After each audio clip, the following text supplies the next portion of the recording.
ವಾಲ್ಮೀಕಿ ನಿಗಮದಲ್ಲಿ ಹಗರಣ.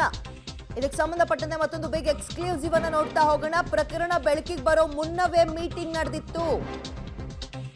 ಅಧೀಕ್ಷಕ ಚಂದ್ರಶೇಖರ್ ಸಾವಿಗೂ ಮುನ್ನ 2 ದಿನದ ಮೊದಲು ಒಂದು ಮೀಟಿಂಗ್ ಅನ್ನ ನಡೆಸಿದ್ದಾರೆ. ಖಾಸಗಿ ಹೋಟೆಲ್ಗೆ ಪರಶುರಾಮನ ಕರೆಸಿಕೊಂಡು ಎಂಡಿ ಪದ್ಮನಾಭ್ ಮೀಟಿಂಗ್ ಅನ್ನ ನಡೆಸಿದ್ರು. ವಾಲ್ಮೀಕಿ ಹಗರಣಕ್ಕೆ ಸಂಬಂಧಪಟ್ಟಂತೆ ಮತ್ತೊಂದು ಬಿಗ್ ಎಕ್ಸ್ಕ್ಲೂಸಿವ್ ಅಪ್ಡೇಟ್ ಅನ್ನ ನೋಡ್ತಾ ಹೋಗೋಣ. ಒಂದು ಕಡೆ ಇವತ್ತು ಮಾಜಿ ಸಚಿವ ನಾಗೇಂದ್ರ ವಿಚಾರಣೆಗೆ ಹಾಜರಾಗ್ತಾರಾ ಅನ್ನುವ ಅಪ್ಡೇಟ್ ನೋಡ್ತಾ ಇರೋ ಬೆನ್ನಲ್ಲೇ ಮತ್ತೊಂದು ಬಿಗ್ ಅಪ್ಡೇಟ್ ಸಿಗ್ತಾ ಇದೆ. ಡೆತ್ ನೋಟ್ ಬರೆದಿಟ್ಟು ಇಲ್ಲಿ ಸಾವನ್ನಪ್ಪಿದ್ರು ಒಬ್ರು ಅಧಿಕಾರಿ. ಇವರ ಸಾವಿಗೂ ಮುಂಚೆಯೇ 2 ದಿನದ ಮುಂಚೆ ಒಂದು ಮೀಟಿಂಗ್ ಅನ್ನ ಮಾಡ್ತಾರೆ. ಪರಶುರಾಮ್, ಎಂಡಿ ಪದ್ಮನಾಭ್ ಇಬ್ರು ಕೂಡ ಸೇರಿ ವಾಲ್ಮೀಕಿ ಹಗರಣದ ಇನ್ನೊಂದು ಬಿಗ್ ಎಕ್ಸ್ಕ್ಲೂಸಿವ್ ನೋಡ್ತಾ ಹೋಗೋಣ. ಏನ್ ಮೀಟಿಂಗ್ ಮಾಡಿದ್ರು ಹಾಗಾದ್ರೆ? ಇದೇ ಅಕ್ರಮ ಹಣಕ್ಕೆ ಸಂಬಂಧಪಟ್ಟಂತೆಯಾ? ಹಲವಾರು ಅಕೌಂಟ್ಗೆ 100 ಕೋಟಿ ಟ್ರಾನ್ಸ್ಫರ್ ಆಗಿದೆ. ಇದಕ್ಕೆ ಸಂಬಂಧಪಟ್ಟಂತೆಯೇ ಆಗಿದ್ದಂತಹ ಮೀಟಿಂಗ್. ಯಾರ್ಯಾರೆಲ್ಲ ಮೀಟಿಂಗ್ ನಲ್ಲಿ ಭಾಗಿಯಾಗಿದ್ರು? ಖಾಸಗಿ ಹೋಟೆಲ್ನಲ್ಲಿ ಪರಶುರಾಮ್ನ ಕರೆಸ್ಕೊಂಡು ಎಂಡಿ ಪದ್ಮನಾಭ್ ಮೀಟಿಂಗ್ ಅನ್ನ ನಡೆಸಿದ್ರು. ಪರಶುರಾಮ್ ಯಾರು? ಲೆಕ್ಕ ಪರಿಶೋಧಕ. ಹಗರಣ ವಿಚಾರದಲ್ಲಿ ಸೈಲೆಂಟ್ ಆಗಿರುವಂತೆ ಪರಶುರಾಮ್ಗೆ ಪದ್ಮನಾಭ್ ಸೂಚಿಸಿದ್ರಂತೆ. ಒಂದೊಂದೇ ವಿಚಾರಗಳು ಈಗ ಹೊರ ಬರ್ತಾ ಇದೆ. ಈ ಒಂದು ಅಕ್ರಮ ನಡೆದಿರೋ ವಿಚಾರಕ್ಕೆ ಸಂಬಂಧಪಟ್ಟಂತೆ ಪ್ರಕರಣ ಬೆಳಕಿಗೆ ಬರೋ ಮುನ್ನವೇ ಒಂದು ಮೀಟಿಂಗ್ ಅನ್ನ ನಡೆಸಿದ್ದಾರೆ. ಅದಾಗ್ತಾ ಇದ್ದಂತೆ 2 ದಿನಕ್ಕೆ ಒಂದು ಡೆತ್ ನೋಟ್ ಅನ್ನ ಬರೆದಿಟ್ಟು ಸುದೀರ್ಘವಾಗಿ ಇಷ್ಟಿಷ್ಟು ಹಣ ಟ್ರಾನ್ಸ್ಫರ್ ಆಗಿದೆ, ಇದಕ್ಕೂ ನನಗೂ ಅಂದ್ರೆ ಒತ್ತಡ ಇದೆ ಅಂತ ಹೇಳಿ ಒಬ್ರು ಸಾವನ್ನಪ್ಪಿದ್ರು, ಆತ್ಮಹತ್ಯೆ ಮಾಡ್ಕೊಂಡಿದ್ರು. ಅದಾದ ಮೇಲೆ ತನಿಖೆಯನ್ನ ಕೈಗೆತ್ತಿಕೊಂಡು ತನಿಖೆಯನ್ನ ಮಾಡಬೇಕಾದ್ರೆ ದಿನಕ್ಕೊಂದು ವಿಚಾರಗಳು ಬೆಳಕಿಗೆ ಬರ್ತಾ ಇದೆ. ಈ ಆತ್ಮಹತ್ಯೆಗೂ 2 ದಿನದ ಮುಂಚೆಯೇ ಒಂದು ಮೀಟಿಂಗ್ ಅನ್ನ ಪರಶುರಾಮ್ ಮತ್ತು ಪದ್ಮನಾಭ್ ಇಬ್ರು ಕೂಡ ಮಾಡಿದ್ದಾರೆ.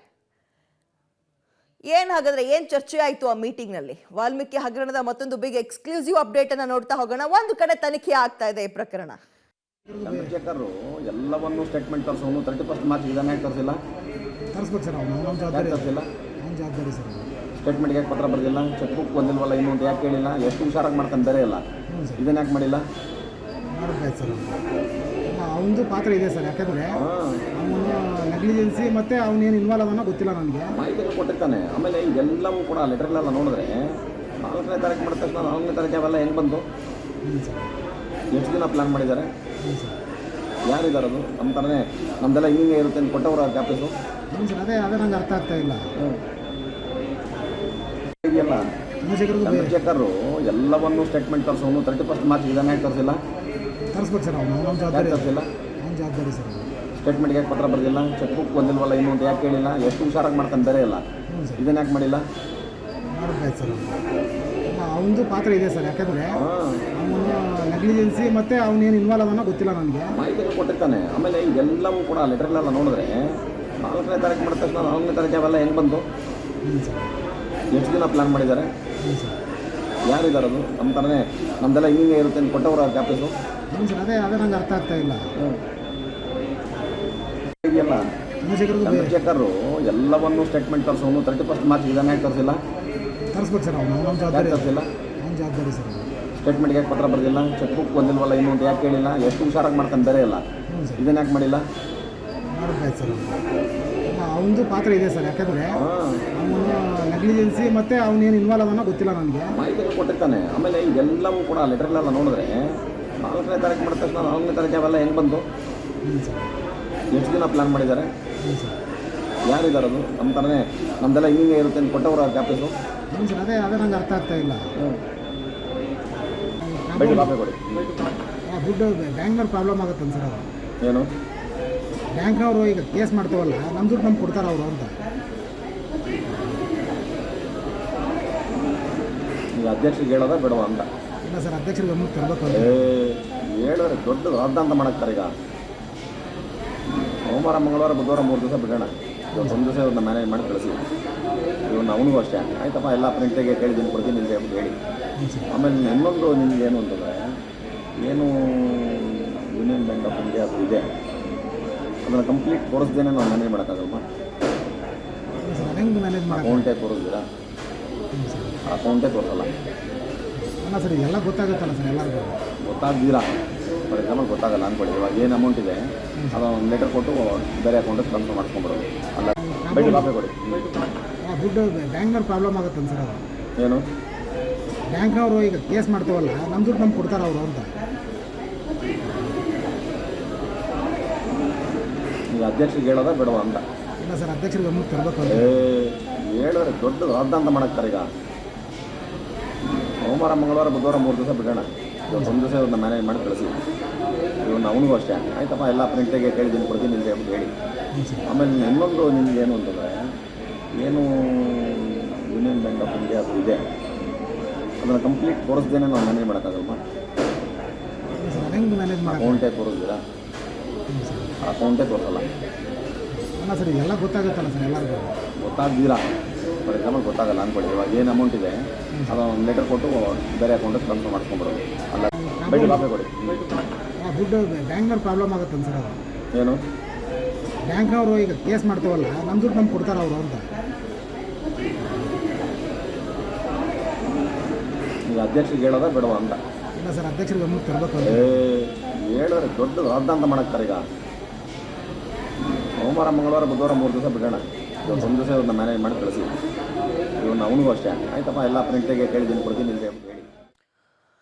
ಓಕೆ, ಇದು ಪದ್ಮನಾಭ್ ಮತ್ತು ಪರಶುರಾಮ್ ಇಬ್ಬರೂ ಕೂಡ ಮಾತನಾಡಿರುವಂತಹ ಆಡಿಯೋ ಸದ್ಯ ಸಿಕ್ಕಾಪಟ್ಟೆ ವೈರಲ್ ಆಗ್ತಾ ಇದೆ. ಹೆಚ್ಚಿನ ಡೀಟೇಲ್ಸ್ ನಮ್ಮ ಪ್ರತಿನಿಧಿ ಉಮೇಶ್ ನೀಡ್ತಾರೆ. ಉಮೇಶ್, ಒಂದು ಕಡೆ ತನಿಖೆ ಆಗ್ತಾ ಇದೆ, ಮಗದೊಂದು ಕಡೆ ಇತ್ತೀಚೆಗೆ ಸಿಕ್ಕಂತಹ ಬೆಳವಣಿಗೆ, ಪದ್ಮನಾಭ್ ಮತ್ತು ಪರಶುರಾಮ್ ನಡುವೆ ನಡೆದಿರುವಂತಹ ಆ ಆಡಿಯೋ ತನಿಖೆ ಯಾವ ರೀತಿಯಾಗಿ ನಡೀತಾ ಇದೆ, ಏನಾಗ್ಬೋದು ಈ ಪ್ರಕರಣ? ಚಂದ್ರಶೇಖರನ್ ಹೆಸರನ್ನು ಕೂಡ ಇದರಲ್ಲಿ ಪ್ರಸ್ತಾಪ ಮಾಡಿದ್ದಾರೆ. ಹೆಚ್ಚಿನ ಮಾಹಿತಿ ಕೊಡೋದಾದ್ರೆ ವಿದ್ಯಾ ವಾಲ್ಮೀಕಿ ನಿಗಮ ಹಗರಣ ಏನು ಬೆಳಕಿಗೆ ಬಂತು, ಆ ಸಂದರ್ಭದಲ್ಲಿ ಅಧೀಕ್ಷಕರಾದಂಥ ಚಂದ್ರಶೇಖರ್ ಆತ್ಮಹತ್ಯೆ ಮಾಡ್ಕೋತಾರೆ. ಆತ್ಮಹತ್ಯೆಗೂ ಮುನ್ನ 2 ದಿನಗಳ ಮುನ್ನ ಖಾಸಗಿ ಹೋಟೆಲ್ನಲ್ಲಿ ನಡೆದಿರುವಂಥ ಆಡಿಯೋ ಸಂಭಾಷಣೆ ಈಗ ಲಭ್ಯ ಆಗಿರುವಂಥದ್ದು. ಪ್ರಮುಖವಾಗಿ ನಿಗಮದ MD ಆಗಿರುವಂಥ ಪದ್ಮನಾಭ್ ಏನಿರ್ತಾರೆ, ಲೆಕ್ಕ ಪರಿಶೋಧಕರಂಥ ಪರಶುರಾಮನ್ನ ಖಾಸಗಿ ಹೋಟೆಲ್ಗೆ ಬನ್ನಿ ಅಂತ ಕರೀತಾರೆ. ಅಲ್ಲಿಗೆ ಹೋದಂಥ ವೇಳೆಯಲ್ಲಿ ಇವರಿಬ್ಬರ ಮಧ್ಯೆ ಒಂದಷ್ಟು ಮಾತುಕತೆಗಳು ನಡೆಯುವಂಥದ್ದು. ಆ ಸಂದರ್ಭದಲ್ಲಿ ನಿಗಮದಲ್ಲಿ ನಡೆದಂಥ ಹಗರಣಗಳ ಬಗ್ಗೆ MD ಪದ್ಮನಾಭ್ ಮತ್ತು ಪರಶುರಾಮ್ ಇಬ್ಬರು ಕೂಡ ಪರಸ್ಪರ ಮಾತುಕತೆ ನಡೆಸುವಂಥದ್ದು. ಈ ಸಂದರ್ಭದಲ್ಲಿ ಪರಶುರಾಮ್ ಏನು ಹೇಳ್ತಾರೆ,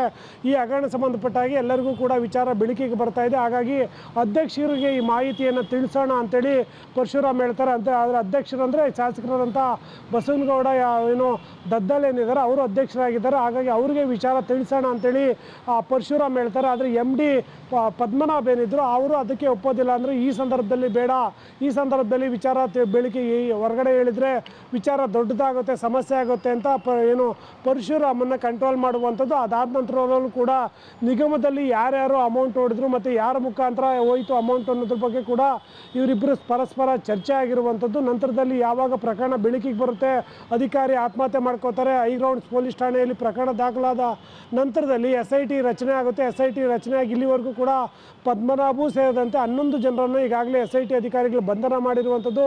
ಬಂಧನ ಮಾಡಿ ಎಲ್ಲ ವಿಚಾರಣೆ ಕೂಡ ನಡೀತಾ ಇದೆ. ಇವತ್ತು ಆ ತನಿಖೆಯ ಮುಂದುವರೆದ ಭಾಗವಾಗಿ ಮಾಜಿ ಸಚಿವರಾದಂಥ ವಿ ನಾಗೇಂದ್ರ ಮತ್ತು ಶಾಸಕ ಬಸವನಗೌಡ ದದ್ದಲ್ ಏನಿದ್ರೆ ಇಬ್ಬರಿಗೂ ಕೂಡ ಇವತ್ತು SIT ಅಧಿಕಾರಿಗಳ ಮುಂದೆ ವಿಚಾರಣೆಗೆ ಕೂಡ ಹಾಜರಾಗುವಂತೆ ನೋಟಿಸ್ ಕೂಡ ನೀಡಿರುವಂಥದ್ದು. ಇಲ್ಲಿವರೆಗೂ ತನಿಖೆ ನಡೆಸಿರುವಂಥ SIT ಅಧಿಕಾರಿಗಳು MD ಪದ್ಮನಾಭು ಸೇರಿದಂತೆ ಇಲ್ಲಿವರೆಗೂ ಪತ್ತೆಯಾಗಿರುವಂಥ ಮಾಹಿತಿಗಳು ಮತ್ತು ಸಾಕ್ಷ್ಯಗಳ ಆಧಾರದ ಮೇಲೆ ಇವರಿಬ್ಬರನ್ನು ಕೂಡ ವಿಚಾರಣೆ ಮಾಡುವಂಥದ್ದು. ಎಲ್ಲ ಒಂದು ಕಡೆ ಈ ವಿಡಿಯೋನ ಆಧರಿಸಿ ನೋಡೋದಾದರೆ ಈ ಹಗರಣದ ಸಂಪೂರ್ಣ ಮಾಹಿತಿ ಪದ್ಮನಾಭಗೆ ಮೊದಲೇ ತಿಳಿದಿತ್ತು ಅನ್ನೋದ್ರ ಬಗ್ಗೆ ಮಾಹಿತಿ ಗೊತ್ತಾಗ್ತಾ ಇರುವಂಥದ್ದು. ಅದ್ರ ಜೊತೆಗೆ ಅಲ್ಲಿ ನಿಗಮದಲ್ಲಿ ಕೆಲಸ ಮಾಡುವಂಥ ಪರಶುರಾಮ್ ಆಗ್ಬೋದು, ಬೇರೆ ಬೇರೆ ಅಧಿಕಾರಿಗಳು ಕೂಡ ಹಗರಣ ನಡೆದಿರೋದ್ರ ಬಗ್ಗೆ ಮತ್ತು ಅಮೌಂಟ್ ಎಷ್ಟು ಹೋಗಿದೆ, ಯಾರ್ಯಾರಿಗೆಲ್ಲ ಹೋಗಿದೆ ಅನ್ನೋದ್ರ ಬಗ್ಗೆ ಸಂಪೂರ್ಣವಾಗಿ ಮಾಹಿತಿ ಇತ್ತು ಅನ್ನೋದು ಈ ವಿಡಿಯೋ ಮುಖಾಂತರ ಗೊತ್ತಾಗ್ತಾ ಇರುವಂಥದ್ದು. ಸದ್ಯಕ್ಕೆ SIT ಅಧಿಕಾರಿಗಳು ಕೂಡ ಈ ಬಗ್ಗೆ ಖಚಿತವಾಗಿ ಮಾಹಿತಿ ಎಲ್ಲವನ್ನು ಕಲೆಕ್ಟ್ ಮಾಡಿದ್ದಾರೆ. ಏನು 89 ಕೋಟಿ ಯಾರ್ಯಾರಿಗೆ ಹೋಗಿದೆ ಮತ್ತು ಅವ್ರ ಮುಖಾಂತರ ಬೇರೆ ಬೇರೆ ಯಾರು ಸಬ್ ಅಕೌಂಟ್ಗಳಿಗೆಲ್ಲ ಅನಾಮಿಕ ಅಕೌಂಟ್ಗಳಿಗೇನು ಹೋಗಿದೆ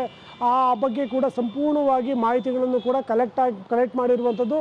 ಆ ಮೂಲಕವೇ ಈಗ ಇಬ್ಬರಿಗೂ ಕೂಡ ಅಂದರೆ ಸಚಿವರು, ಮಾಜಿ ಸಚಿವರಾದಂಥ ವಿ ನಾಗೇಂದ್ರ ಮತ್ತು ಶಾಸಕರು ಇಬ್ಬರಿಗೂ ಕೂಡ ಇವತ್ತು 11 ಗಂಟೆ ಹೊತ್ತಿಗೆ ವಿಚಾರಣೆಗೆ ಬರಬೇಕು ಅಂತ SIT ಅಧಿಕಾರಿಗಳು ಕರೆಸಿರುವಂಥದ್ದು. ಇವತ್ತು ಆ ವಿಚಾರಣೆಗೆ ಬರ್ತಾರಾ ಅನ್ನೋದು ಇನ್ನಷ್ಟೇ ಗೊತ್ತಾಗಬೇಕಾಗಿದೆ. ಒಂದು ವೇಳೆಯಲ್ಲಿ ಬಂದರೆ ಇಲ್ಲಿವರೆಗೂ ಬಂಧನ ಆಗಿರುವಂಥ ಆರೋಪಿಗಳೇನಿದ್ರೆ ಅವರ ಬಳಿ ಇರುವಂಥ ಮಾಹಿತಿಗಳ ಆಧಾರದ ಮೇಲೆ ಅವ್ರನ್ನ ವಿಚಾರಣೆ ಮಾಡುವಂಥದ್ದು. ವಿದ್ಯಾ, ಇಲ್ಲಿ ತನಕ ಹಣದ ಟ್ರಾನ್ಸಾಕ್ಷನ್ ಮತ್ತು ಕೇಳಿ ಬಂದ ಹೆಸರುಗಳ ಆರೋಪಿಗಳ ವಿಚಾರಣೆಯನ್ನ ಮಾಡ್ತಾ ಇದ್ರು. ಈಗ ಸಿಕ್ಕಿರೋ ಈ ಆಡಿಯೋ ಈ ಪ್ರಕರಣಕ್ಕೆ ಮತ್ತೊಂದು ಮಜಲನ್ನ ತಂದುಕೊಡೋ ಸಾಧ್ಯತೆ ಇದ್ದಂಗೆ ಕಾಣಿಸ್ತಾ ಇದೆ ಅಲ್ವಾ? ಪ್ರಮುಖ ಸಾಕ್ಷ್ಯವಾಗಿ ಪರಿಗಣಿಸೋ ಸಾಧ್ಯತೆ ಇದೆ. ಉಮೇಶ್, ಖಂಡಿತವಾಗ್ಲೂ ಇದೆ. ಯಾಕೆಂದರೆ ಈ ಆರೋಪಿಗಳಲ್ಲಿ ಪ್ರಮುಖರು ಸಾಕಷ್ಟು ಜನ ಮಾಜಿ ಸಚಿವರಾದ ವಿ ನಾಗೇಂದ್ರ ಮತ್ತು ಶಾಸಕರಾದ ಬಸವನಗೌಡ ದದ್ದಲ್ಗೆ ಸಂಬಂಧಿಕರು, ಇನ್ನು ಕೆಲವರು ಆಪ್ತರಾಗಿರುವಂಥದ್ದು. ಅಷ್ಟರ ಜೊತೆಗೆ ಈ ನಿಗಮದಲ್ಲಿ ಏನು ಅಧಿಕಾರಿಗಳಿದೆ ಅವ್ರಿಗೂ ಕೂಡ ಇವರಿಬ್ಬರು ಆರೋಪಿಗಳಿಗೂ ಕೂಡ ನಿಗಮದಲ್ಲಿರುವಂಥ ಅಧಿಕಾರಿಗಳು ಕೂಡ ಈ ನಿಗಮದಲ್ಲಿ ನಡೀತಾ ಇರುವಂಥ ಹಗರಣಗಳ ಬಗ್ಗೆ ಸಂಪೂರ್ಣವಾಗಿ ಮಾಹಿತಿ ಇತ್ತು ಅನ್ನೋದು ಈಗ ಗೊತ್ತಾಗ್ತಾ ಇರುವಂಥದ್ದು. ಪ್ರಾರಂಭದ ತನಿಖೆಯಲ್ಲಿ ನಮಗೇನು ಮಾಹಿತಿ ಇಲ್ಲ ಅಂತ ಏನು ಅಧಿಕಾರಿಗಳು ಹೇಳ್ತಿದ್ರು. ಈ ಆಡಿಯೋನ ಕೇಳಿಸ್ಕೊತಾ ಹೋದರೆ ಅವರಿಬ್ಬರಿಗೆ ಮೊದಲೇ ಮಾಹಿತಿ ಇತ್ತು, ಅಂದರೆ MDಗೆ ಮೊದಲೇ ಮಾಹಿತಿ ಇತ್ತು. ಲೆಕ್ಕ ಪರಿಶೋಧಕ ಅಂತ ಪರಶುರಾಮ್ಗೂ ಕೂಡ ಈ ವಿಚಾರ ತಿಳಿಸಿದಂಥ ವೇಳೆಯಲ್ಲೂ ಕೂಡ ಆತ ಕೂಡ ಒಂದಷ್ಟು ಮಾಹಿತಿಗಳನ್ನ ಹೊರ ಹಾಕ್ತಾನೆ. ಅಂದರೆ ಇನ್ನು ಈ ಥರ ಯಾರೆಲ್ಲ ಕೈವಾಡ ಇದೆ ಅನ್ನೋದ್ರ ಬಗ್ಗೆ ಅವರೆಲ್ಲ ಅಲ್ಲಿ ಖಾಸಗಿ ಹೋಟ್ಲಲ್ಲಿ ಚರ್ಚೆ ಮಾಡ್ತಾರೆ. ಚರ್ಚೆ ಮಾಡಿದ ನಂತರದಲ್ಲೂ ಕೂಡ ಅವರು ಆ ವಿಚಾರಗಳನ್ನ ಹೊರಗಡೆ ಹೇಳೋದಿಲ್ಲ. ಅದ್ರ ಬದಲಾಗಿ ಸೈಲೆಂಟ್ ಆಗುವಂಥದ್ದು. ಸೈಲೆಂಟ್ ಆದ ನಂತರದಲ್ಲಿ ಅಧೀಕ್ಷಕರಾದಂಥ ನಿಗಮದಲ್ಲಿ ಅಧೀಕ್ಷಕರಾಗಿದ್ದಂಥ ಚಂದ್ರಶೇಖರ್ ಏನಿರ್ತಾರೆ, ಯಾವಾಗ ಅಮೌಂಟ್ ವಾಪಸ್ ಬರೋದಿಲ್ಲ ಅವ್ರ ಜವಾಬ್ದಾರಿ ಸಂಪೂರ್ಣ ಚಂದ್ರಶೇಖರ್ ಮೇಲೆ ಬೀಳುತ್ತೆ. ಆಗ ಆತ ಡೆತ್ ನೋಟ್ ಬರೆದು ಇಟ್ಟು ಆತ್ಮಹತ್ಯೆ ಮಾಡ್ಕೊಂಡಿದ್ರು. ಆತ್ಮಹತ್ಯೆ ಮಾಡ್ಕೊಂಡ ನಂತರದಲ್ಲಿ ಆ ಪ್ರಕರಣ CIDಗೆ ವರ್ಗಾವಣೆ ಆಯಿತು. ವರ್ಗಾವಣೆ ಆದ ನಂತರದಲ್ಲಿ ತನಿಖೆ ನಡೆಸಿದಂಥ ವೇಳೆಯಲ್ಲಿ MD ಸೇರಿದಂತೆ ಎಲ್ಲರೂ ಕೂಡ ಹಂತವಾಗಿ ಯಾರೆಲ್ಲ ಭಾಗಿಯಾಗಿದ್ದಾರೆ ಅನ್ನೋದ್ರ ಆಧಾರದ ಮೇಲೆ ಎಲ್ಲರನ್ನೂ ಕೂಡ ಬಂಧನ ಮಾಡಿರುವಂಥದ್ದು. ಪ್ರಾರಂಭದಲ್ಲಿ 18 ಅಕೌಂಟ್ಗಳಿಗೆ ಈ 89 ಕೋಟಿ ಹೋಗಿದೆ ಅನ್ನೋದ್ರ ಬಗ್ಗೆ ಮಾಹಿತಿ ಇತ್ತು. ಆದರೆ ತನಿಖೆ ನಡೆಸಿದಂಥ ಅಧಿಕಾರಿಗಳು ಸುಮಾರು 700 ನಕಲಿ ಅಕೌಂಟ್ಗಳಿಗೆ ಅಮೌಂಟ್ ಹೋಗಿರೋದ್ರ ಬಗ್ಗೆ ಕೂಡ ಈಗ ಅನಂತರ ತನಿಖೆಯಲ್ಲಿ ಪತ್ತೆ ಆಗಿರುವಂಥ, ಅದರಲ್ಲೂ ಕೂಡ ಚಿನ್ನದ ಅಂಗಡಿಗಳಾಗಿರ್ಬೋದು, ಬಾರ್ ಆ್ಯಂಡ್ ರೆಸ್ಟೋರೆಂಟ್ಗಳಾಗಿರ್ಬೋದು, ಬೇರೆ ಬೇರೆ ಖಾಸಗಿ ಹೋಟ್ಲುಗಳಾಗಿರ್ಬೋದು, ಈ ರೀತಿಯ ಬೇರೆ ಬೇರೆ ಪ್ರೈವೇಟ್ ಅಕೌಂಟ್ಗಳು ಕೂಡ ಕಮಿಷನ್ ಆಧಾರದ ಮೇಲೆ ಅಕೌಂಟ್ಗಳಿಗೆ ದುಡ್ಡು ಹಾಕಿ ಅನಂತರದಲ್ಲಿ ಅವರಿಗೆ ಕಮಿಷನ್ ಕೊಟ್ಟು ಆ ಕಮಿಷನ್ ನಂತರದಲ್ಲಿ ಇವರು ಅಮೌಂಟ್ಗಳನ್ನು ತಗೊಂಡಿದ್ದಾರೆ. ಆ ತಗೊಂಡಿರೋದ್ರಲ್ಲಿ ಬಹುತೇಕರು ಬೆಂಗಳೂರು ಮತ್ತು ಬಳ್ಳಾರಿ ಮೂಲದ ವ್ಯಕ್ತಿಗಳೇ ಹೆಚ್ಚಾಗಿ ಇರುವಂಥದ್ದು. ಆ ಬಗ್ಗೆ ಕೂಡ ಈಗೆಲ್ಲ ಸಂಪೂರ್ಣವಾಗಿ ಮಾಹಿತಿ ಲಭ್ಯ ಆಗಿರುವಂಥದ್ದು. ಲಭ್ಯ ಆದ ಮುಂದುವರೆದ ಭಾಗವಾಗಿ ಇವತ್ತು ಮಾಜಿ ಸಚಿವರು ಮತ್ತು ಶಾಸಕರನ್ನಿಬ್ಬರನ್ನು ಕೂಡ ವಿಚಾರಣೆಗೆ ಕರೆದಿದ್ದಾರೆ. ಈ ವಿಚಾರಣೆಯಲ್ಲಿ ಇವತ್ತು ಇವರ ಪಾತ್ರ ಏನು, ಇವ್ರಿಗೆ ಈ ಮಾಹಿತಿ ಮೊದಲೇ ಗೊತ್ತಿಲ್ಲ. ನಿಮ್ಮನ್ನ ಮತ್ತೆ ಸಂಪರ್ಕಕ್ಕೆ ತಗೊಳ್ತೀನಿ.